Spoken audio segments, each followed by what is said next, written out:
सोमवार व्रत कथा। किसी नगर में एक धनी व्यापारी रहता था।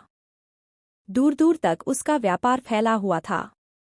नगर के सभी लोग उस व्यापारी का सम्मान करते थे।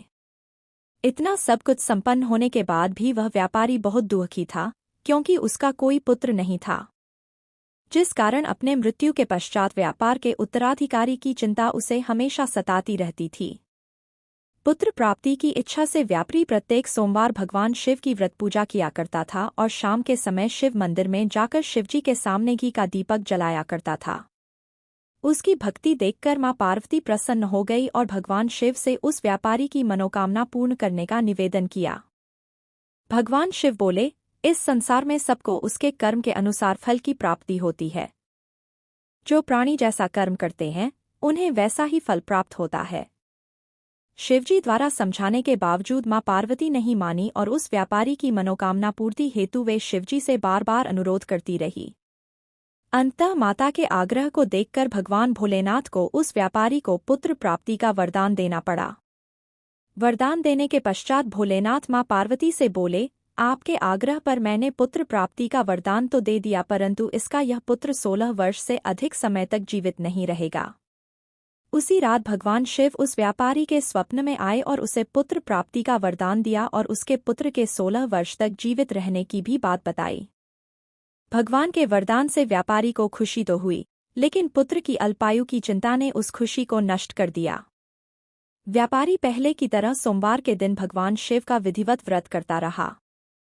कुछ महीनों के बाद उसके घर एक अति सुंदर बालक ने जन्म लिया और घर में खुशियां ही खुशियां भर गई। बहुत धूमधाम से पुत्र जन्म का समारोह मनाया गया, परंतु व्यापारी को पुत्र जन्म की अधिक खुशी नहीं हुई, क्योंकि उसे पुत्र की अल्प आयु के रहस्य का पता था। जब पुत्र 12 वर्ष का हुआ तो व्यापारी ने उसे उसके मामा के साथ पढ़ने के लिए वाराणसी भेज दिया।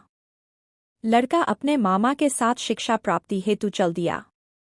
रास्ते में जहां भी मामा भांजे विश्राम हेतु रुकते, वहीं यज्ञ करते और ब्राह्मणों को भोजन कराते। लंबी यात्रा के बाद मामा भांजे एक नगर में पहुंचे। उस दिन नगर के राजा की कन्या का विवाह था, जिस कारण पूरे नगर को सजाया गया था। निश्चित समय पर बारात आ गई, लेकिन वर का पिता अपने बेटे के एक आंख से काने होने के कारण बहुत चिंतित था। उसे भय था कि इस बात का पता चलने पर कहीं राजा विवाह से इनकार न कर दे, इससे उसकी बदनामी भी होगी। जब वर के पिता ने व्यापारी के पुत्र को देखा तो उसके मस्तिष्क में एक विचार आया।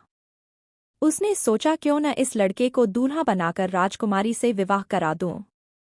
विवाह के बाद इसको धन देकर विदा कर दूंगा और राजकुमारी को अपने नगर ले जाऊंगा। वर के पिता ने लड़के के मामा से इस संबंध में बात की। मामा ने धन मिलने के लालच में वर के पिता की बात स्वीकार कर ली। लड़के को दूल्हे का वस्त्र पहनाकर राजकुमारी से विवाह कर दिया गया। राजा ने बहुत सारा धन देकर राजकुमारी को विदा किया।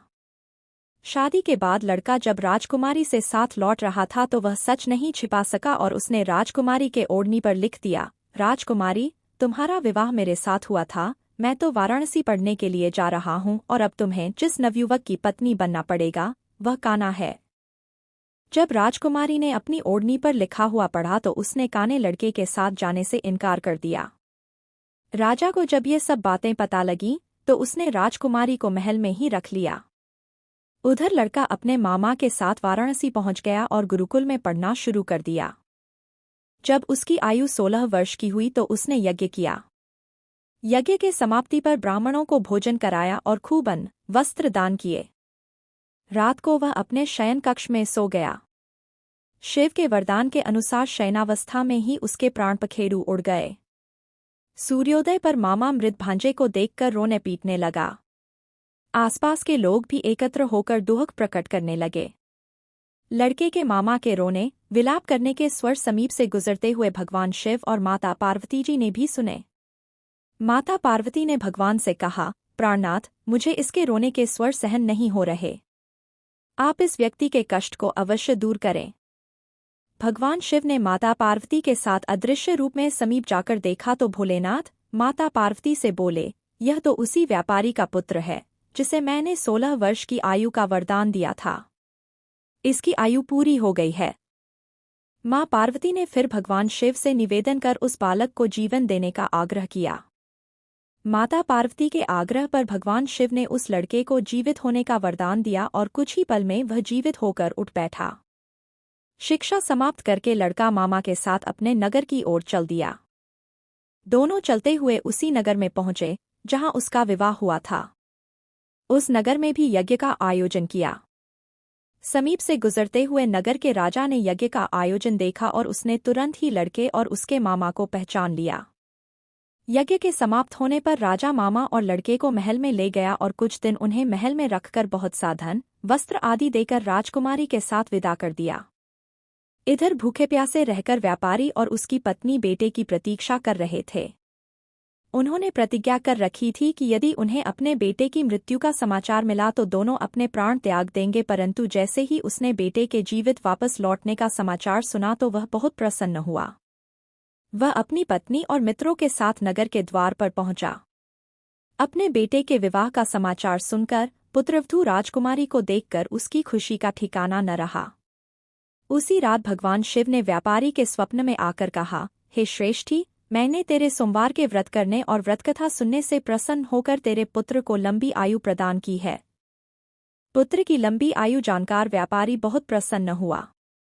शिव भक्त होने तथा सोमवार का व्रत करने से व्यापारी की सभी मनोकामनाएं पूर्ण हुईं। इसी प्रकार जो भक्त सोमवार का विधिवत व्रत करते हैं और व्रत कथा सुनते हैं, उनकी सभी इच्छाएं पूरी होती हैं।